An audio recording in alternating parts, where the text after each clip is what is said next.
आज आप लोगों के लिए एक बढ़िया सा रिएक्शन वीडियो लेके आया दोस्तों। वीडियो को पूरा देखना दोस्तों। ये वीडियो अच्छी लगे तो वीडियो को लाइक और शेयर कर देना दोस्तों। चैनल पर नए तो चैनल को सब्सक्राइब कर लेना दोस्तों। और इस वीडियो का लिंक मैं डिस्क्रिप्शन पर आप लोगों को दे दूंगा, चाहो तो आप लोग वहां पर जाकर ये पूरा वीडियो देख सकते हो दोस्तों। अब वीडियो को शुरू करते डॉक्टर हैं। राजेंद्र प्रसाद, महात्मा गांधी, मौलाना आजाद, स्वयं गुरुदेव, जिन्होंने कहा था कि इन चारों को हटा दीजिए, इससे कहीं ना कहीं सांप्रदायिकता को बल मिलेगा। मतलब वो लोग इतने समझदार थे कि आरएसएस की कारगुजारियों को, वो इन 60 रुपए पेंशन लेने वालों को वो लोग तब भी पहचानते थे। और मोदी जी ने प्रूव कर दिया कि आरएसएस आज भी वही है जो 1900 के शुरू के दशकों में थी। अच्छा आलोक जी, पीएम का भाषण कैसा लगा? प्रधानमंत्री और प्रियंका गांधी इधर से, गौरव गोगोई इधर से, क्या लग रहा है कौन जीता? अखिलेश यादव। देखिए, इसमें हार और जीत की बात नहीं, देश के सामने सारे तथ्य आ गए। मोदी जो रटा हुआ भाषण बोलते हैं, मैं तो कह रहा हूं सारे टेलीप्रॉम्प्टर लगा के एक बार पंडित नेहरू को सारी गालियां दे दें ये, लेकिन उनकी धूल के बराबर भी आरएसएस, आज भी उनके पैर की धूल के बराबर भी आरएसएस नहीं बन सकती है, ये आरएसएस जानती है। मैं अपना सेंटेंस पूरा करता हूं। डॉक्टर राजेंद्र प्रसाद, गांधी जी, मौलाना आजाद, गुरुदेव, पंडित नेहरू, अंबेडकर, सरदार पटेल, आचार्य नरेंद्र देव और इन्हीं के श्यामा प्रसाद मुखर्जी, इनकी सबकी सहमति से एक फैसला लिया गया जिसके ऊपर एक एंटायर पॉलिटिकल साइंस का विद्यार्थी 150 साल के बाद सवाल उठा रहा है।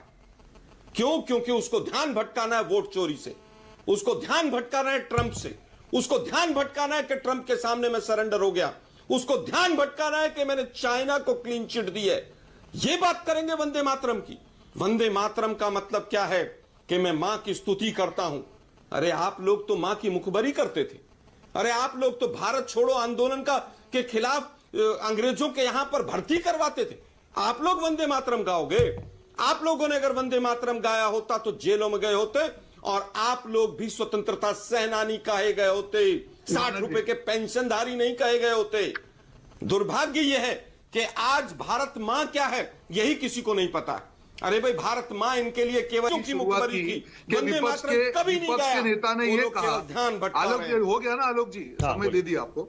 मानक जी, आपने बात शुरू की, कहा कि विपक्ष नेता ने कहा कि ये जरूरत नहीं है इस डिबेट की, तो क्यों हम समय वेस्ट कर रहे हैं। और वहीं आलोक जी ने कहा नहीं तो ये डिबेट तो बहुत जरूरी है। आलोक जी मुझे लगता है ज्यादा सेंसिबल है, उन्होंने कहा ये डिबेट जरूरी है, डिबेट जरूरी है। वापस आलोक जी ने सही कहा कि 4 जो पैराग्राफ है पीछे जुड़े गए। मुझे ये बताइए आधिकारिक तौर पर वो 2 पैराग्राफ से क्या आपत्ति थी कि उसको राष्ट्रगान नहीं बनाया गया? क्यों मोहम्मद अली जिन्ना का प्रेशर उतना काम कर गया कि जो गीत ने राष्ट्रभक्ति में, राष्ट्र की जो आजादी हुई उसमें सबसे ज्यादा रोल प्ले किया, उसके 2 स्टांजा भी आप नहीं पाते? आप करते ना, क्यों प्रेशराइज हो गए? यही तो हम बात कर रहे हैं। अच्छा रोहन, आजादी सबने एक क्लैरिफिकेशन मैं उत्तर दूंगा। एक स्पष्टता थोड़ा सा आलोक जी, एक सेकंड। रोहन, क्या ये बीजेपी का स्टैंड है, सरकार का स्टैंड है कि राष्ट्रगान वंदे मातरम होना चाहिए था? क्लियर स्टैंड है? देखिए, बात वापस हम गलत जगह जा। जनगण मन का अपना स्थान है इतिहास में। सुनिए, होना चाहिए था जब सरकार के पास मौका था, तब यह होना चाहिए था, बिल्कुल। आज वंदे मातरम का जो रोल है, और वापस मुझे आपत्ति क्यों है कि आज भी जब कई लोगों को बोला जाता है कि आप वंदे मातरम गाइए, आज उनको गाने में आपत्ति क्यों है? अगर वंदे मातरम को राष्ट्रगीत का दर्जा दिया गया होता तो आज किसी के देश के अंदर यह हिम्मत ना होती कि वंदे। एक झंडा लेकर एक मातृ रूप नहीं है। भारत मां यहाँ की जमीन है, यहाँ के लोग हैं, यहाँ के जल जंगल जमीन है। चाइना को क्लीन चिट देते मोदी साहब जवाब दे रहे हैं। भारत मां की याद कर लीजिए। बीफ कंपनियों से, एक मिनट मानक जी, मेरा पूरा हो जाने दीजिए। मानक जी एक मिनट, रोहन भाई आपको पूरा टाइम मिलेगा। अच्छा 20 सेकंड और रोहन, केवल ये बताइए कि जो सरकार, एक मिनट मानक जी, एक मिनट, जो सरकार इलेक्ट्रोल बॉन्ड से पैसे खाती हो और जो सरकार बीफ कंपनियों से पैसे खाती हो, वो मातृभूमि की बात करती है। चाइना को क्लीन चिट देंगे, पाकिस्तान को क्लीन चिट देंगे, एनसीआरबी के आंकड़े पढ़ेंगे नहीं, किसानों की आत्महत्या बढ़ जाएगी, जल जंगल जमीन सब कुछ अडानी को बेच देंगे। इंडिको का हाल तो आपने देखा ही होगा। पीएमओ से बैटिंग ऐप चलेंगे, सेक्स रैकेट में इंक्वायरी केंद्रीय मंत्रियों की अमेरिका में होगी। और मलयज शीतलाम, जो अभी आपने उत्तर दिया, पूरी दिल्ली और एनसीआर जिस तरह से दम घोटू गैस चैम्बर। आज उनको गाने में आपत्ति क्यों है? अगर वंदे मातरम को राष्ट्रगीत का दर्जा दिया गया होता तो आज किसी के देश के अंदर यह हिम्मत ना होती कि वंदे मातरम बैठ के खड़े होने के गाने में उनको आपत्ति होती। इनके ये हिम्मत। रोहन, मैं दोबारा पूछ रहा हूं। रोहन एक सेकंड देखिए, आप रूलिंग पार्टी हैं और आप लगातार वंदे मातरम के पक्ष में बोलते आए, मैं ये पूछ रहा हूं, क्या ये बीजेपी का स्टैंड है आज भी? जब वो छोड़ दीजिए जमाना जब चला गया, क्या आज राष्ट्रगान वंदे मातरम को होना चाहिए? क्या आपका स्टैंड ये है क्या? बिल्कुल बिल्कुल, वंदे मातरम को राष्ट्रगान होना चाहिए था, उसमें कोई डबल स्टैंड नहीं। ठीक है, ओके अनुराग भदौरिया, ऑलराइट, सिंपल है। ओके अनुराग भदौरिया जी। अनुराग बोलिए, क्या दिक्कत है भाई? देखिए छोटा सा उत्तर दे देता अच्छा हूं। बोलिए आलोक जी, बोलिए छोटा सा बोलिए, उत्तर। छोटा सा जल्दी से। देखिए मैंने अभी भी कहा कि केवल हिंदू मुस्लिम करने वंदे के लिए मातरम को बीजेपी काम राष्ट्रगान क्यों नहीं करती है। बनाया गया? दुर्भाग्य यह है कि एक मिनट सुनिए ना भाई, अरे मैं उत्तर दे रहा हूं रोहन भाई, बिल्कुल दूंगा। अरे भाई 20 साल से आपकी सरकार हो गई भाई, अगर इतनी आपत्तियां थी तो 150 साल का इंतजार कर रहे थे क्या आप लोग? क्या आप टीवी पे डिबेट कराएंगे और संसद में डिबेट कराएंगे? आपत्ति जनगण 20 साल मन से में नहीं है, पकौड़े तल रहे थे आप लोग। कैसे लेके जा रहे हैं यार आप लोग तो यहीं पर थे, आप तो रोहन भाई हमारे साथ ही बैठे हुए थे, आप तो सच्चाई जानते ही हैं। लेकिन क्या एंटायर पॉलिटिकल साइंस के विद्यार्थी को किसी ने भी, एक मिनट, क्या एंटायर पॉलिटिकल साइंस के विद्यार्थी को किसी ने नहीं बताया? चुनाव के बनाओ चुनाव। आज मेरे सवाल है, वंदे मातरम पे जो बहस हुई, सबसे बड़ी बात है कि अच्छी बात है कि सरकार ने बहस करवाई पार्लियामेंट के अंदर में। वंदे मातरम जैसे समाजवादी पार्टी के राष्ट्रीय अध्यक्ष जी ने बोला, आपने पूछा सबसे अच्छा पार्लियामेंट में किसने बोला, तो समाजवादी पार्टी के राष्ट्रीय अध्यक्ष जी ने सबसे अच्छा बोला। उन्होंने क्या बोला?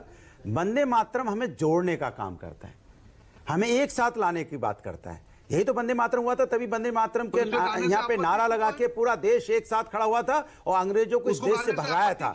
वंदे मातरम हमारे सब, वंदे मातरम किसी दल का नहीं है, ये दिल में है, ये दिल का है और आपको मानना पड़ेगा, दिल और दिमाग में बसता है। लेकिन आपके साथ आपत्ति, आपको तो आपत्ति हर चीज से भाई, आपको तो आपको आपत्ति, हमें नहीं आपत्ति। आप सुन तो लो, बीच में रनिंग कमेंट्री करने लगे भाई। अभी आपत्ति आपको ये, तभी तो आप रनिंग कमेंट्री कर रहे हो, क्योंकि आपका एजेंडा नहीं चल रहा है। पूरा राष्ट्र एक साथ खड़ा हो गया वंदे मातरम के लिए और आप टाइम टाइम फिस हो गए। आप आए थे वहां पे राजनीति करने के लिए, लेकिन वंदे मातरम सबके दिल और दिमाग में बसता है, इसलिए गलतफहमी मत पालिए आप। और पूरे पार्लियामेंट के अंदर में ये प्रूफ हो गया है आज कि वंदे मातरम पे आपने चर्चा कराई, वंदे मातरम पे चर्चा हुई और सबने कहा कि वंदे मातरम हमारा राष्ट्रीय गीत है और इसमें सबको अपनी एकता नजर आती है, लेकिन आपको नहीं आती है। इसकी डिबेट के लिए कहना चाहता हूं कि 1975 में केवल 2 स्टैंजा थे और हमारे 1875 भाई क्या हो गया आज आपको? 1875 वापस आता हूं। इसके बाद आप इतिहास, उसके बाद क्या हुआ है? आज 20 साल आपकी सरकार को हो गए।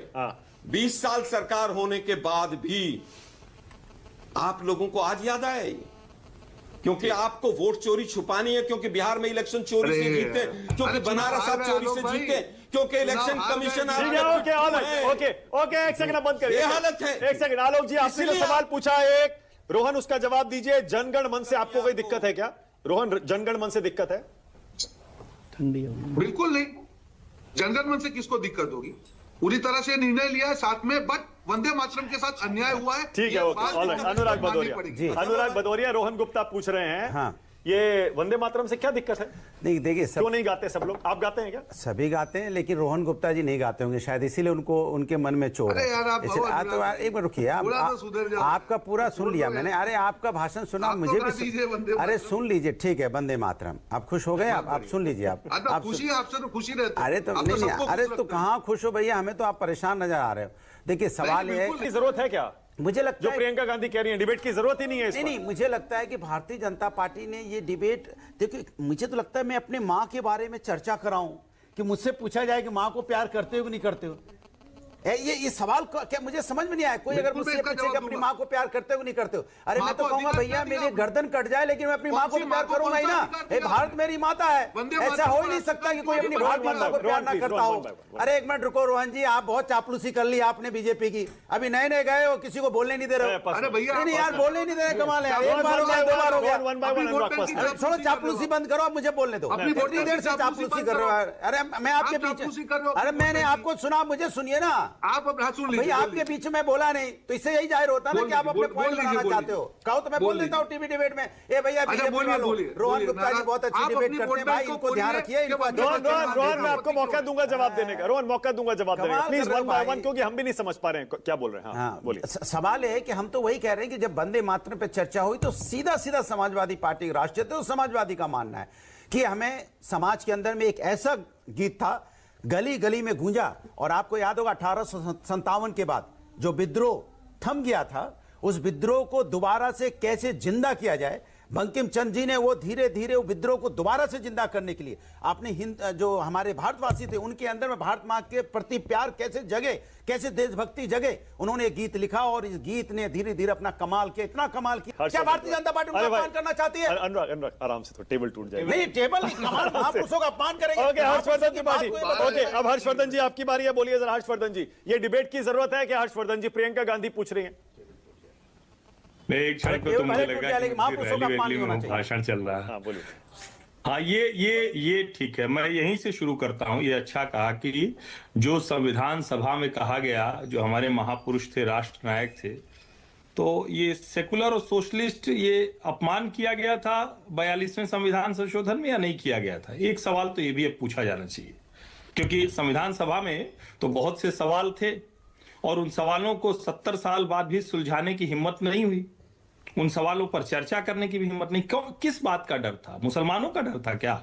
उनको लगा कि मुसलमान वोट नहीं देगा। और मैं बार बार एक शब्द इस्तेमाल करता हूं कि हमारे देश में, जिसमें प्रथम प्रधानमंत्री पंडित जवाहरलाल नेहरू मूल रूप से शामिल हैं, एक अपराध बोध था उनके अंदर कि भाई एक मुसलमान देश लेकर चला गया, इस्लामिक मुल्क बन गया, दूसरा मुसलमान जो यहां है उसको जरा संभाल के रखो, सहेज के रखो। क्यों सहेज के रखना भाई? देश का नागरिक तो एक जैसा होगा ना, ये अलग अलग होगा, हिंदू अलग होगा, मुसलमान अलग होगा, हर्षवर्धन त्रिपाठी अलग तरह से देखे जाएंगे, अंसार रजा अलग तरह से देखे जाएंगे। क्यों इनको दुलराएंगे भाई? क्यों इनको लाड दुलार करेंगे? ये कुछ भी उल्टा सीधा बोल दें, ये कहेंगे वंदे मातरम नहीं गाएंगे तो हम मान लेंगे कि नहीं गाएंगे। क्यों नहीं गाएंगे भाई? मैं कह रहा हूं, हो सकता है अभी आज गा देंगे, अच्छा लगेगा मुझे, अनुराग भदौरिया का भाषण सुनने के बाद हो सकता है गा दें। मूल सवाल यह कि चर्चा क्यों नहीं होनी चाहिए, यही मान ले। जिस कांग्रेस के समय में, और बार बार मैं कहता हूं कि कांग्रेस को अलग अलग तरह से देखना चाहिए। एक कांग्रेस जो स्वतंत्रता आंदोलन लड़ने के लिए हुई, एक कांग्रेस जिसमें लाल बाल पाल रहे, एक कांग्रेस जिसके अध्यक्ष सुभाष चंद्र बोस थे और उनको कि आपने 1905 में कांग्रेस 1905 में उसमें अंग्रेज को लगा कि ये गीत इतना पॉपुलर हो रहा, गली गली में लोग वंदे मातरम करके शहीद होने को तैयार है राष्ट्र के लिए, तो उन्होंने इस पे बैन भी लगाया 3 साल के लिए। लेकिन फिर भी ये गीत नहीं रुका, चलता रहा। 1908 के बाद देखिए आप, ये लगातार ये जोर पकड़ता रहा। फिर आपने देखा होगा चाहे इस्फाकुल्ला खां 1927 में हंसते हंसते वंदे मातरम बोलते बोलते फांसी पे झूल गए, चाहे भगत सिंह हो, चाहे दूसरे हमारे जो स्वतंत्रता सेनानी रहे, वंदे मातरम बोलते बोलते उन्होंने तो अपने गले में फंदे पे लटक गए और हिंदुस्तान को आजाद कराया। तो एक काम कर दिए, बोल दीजिए ना कि उसको राष्ट्रगान होना चाहिए। देखिए ये मैं आपको फिर बोलता हूं, जब साफ साफ हमारे इस देश के अंदर में जहां राष्ट्रपिता महात्मा गांधी जी बैठे हों, जहां सरदार पटेल जी बैठे हों, जहां पे आजाद साहब हों, जहां पे हमारे देश के पहले प्रधानमंत्री बैठे हों, जहां पे हमारे सोशलिस्ट जो रहे, अरे गुरुजी बैठे हों, रविन्द्रनाथ टैगोर बैठे हों, टैगोर बोलते नहीं, आचार्य नरेंद्र जी बैठे हों, महात्मा गांधी जी जैसे लोग हों, ठीक है, वो जब इस बात का फैसला लेते हैं तो इसके मतलब हम अपने महापुरुषों के जो वो हमारे लिए रास्ता दे के गए, क्या हम उनका रास्ता उन्होंने तय किया? कोई चीज हमने तय नहीं किया। हम अपने राष्ट्र महापुरुषों का सम्मान करने वाले लोग हैं, जो उन्होंने रास्ता दिया। सुनिए, जो उन्होंने संविधान दिया, उसमें संविधान बनाने वाले बाबा साहब थे, बाबा अम्बेडकर साहब भी बैठे थे। क्या हम बाबा साहब अम्बेडकर साहब ने जो संविधान बनाया, आज हम कहें हम संविधान को नहीं मानते? पलट दीजिए, नहीं हो सकता। इस देश के अंदर में जो महापुरुष बना के गए, हमारी आपकी जिम्मेदारी बनती है, नैतिक जिम्मेदारी बनती है, जो महापुरुषों ने बनाया उनका अपमान नहीं होना चाहिए। ठीक है, ओके। पार्टी छोड़नी पड़ गई। एक कांग्रेस जिसमें सरदार वल्लभ भाई पटेल के लिए ज्यादातर राज्यों की यूनिट थी, लेकिन नेहरू जी को चुन लिया गया। अंत में क्या हुआ? नेहरू जी की कांग्रेस सत्ता में आई, उसके बाद इंदिरा जी की कांग्रेस आई, और अब राहुल गांधी जी की कांग्रेस है। तो देश को भी तो पता चले ना कि किस कांग्रेस के समय में क्या हुआ। नंबर 1। नंबर 2, ये जिस गीत के लिए महात्मा गांधी कहते थे कि ये सुनने पर आग हृदय में आती है, लेकिन ये आग जो है वो विनाश नहीं करती, ज्योति जलाती है। किसके मन में कौन सी जलन आ गई भाई? क्या समस्या हो गई? और मुझे तो बड़ा आश्चर्य होता है, प्रियंका जी के भाषण में सुन रहा था, भाषण तो सब अच्छा करते हैं, कोई गड़बड़ थोड़ी ना करता है, लेकिन क्या हाल के वर्षों में आपने वंदे मातरम के साथ कांग्रेस पार्टी को उस तरह से जुड़े हुए देखा है? 150 वर्ष पर कह रहे हैं कि बहस ही नहीं होनी चाहिए। संविधान सभा पर जब संविधान सभा के संविधान के उस पर संविधान दिवस मनाया गया तो कहे ये भी मोदी जी क्यों कर रहे हैं? अरे कमाल है। देश की संसद में देश का प्रधानमंत्री अगर संविधान दिवस मनाए, अगर वंदे मातरम पर बहस की बात करे तो आप करें, क्योंकि इसका मतलब जो ऊपर लिखा हुआ है ना कि वंदे मातरम का पूरा सच कौन छिपा रहा है, कुछ सच छूटता गया मानक जी।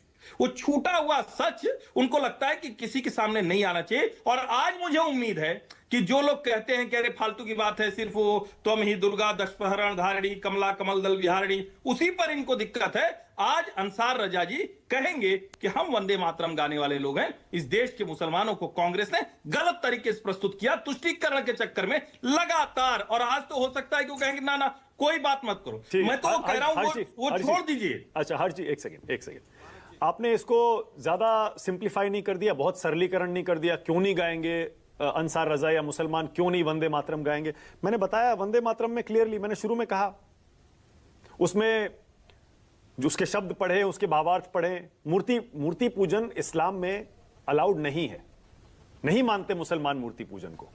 इसीलिए वो कहते हैं हमारा जो इस्लाम है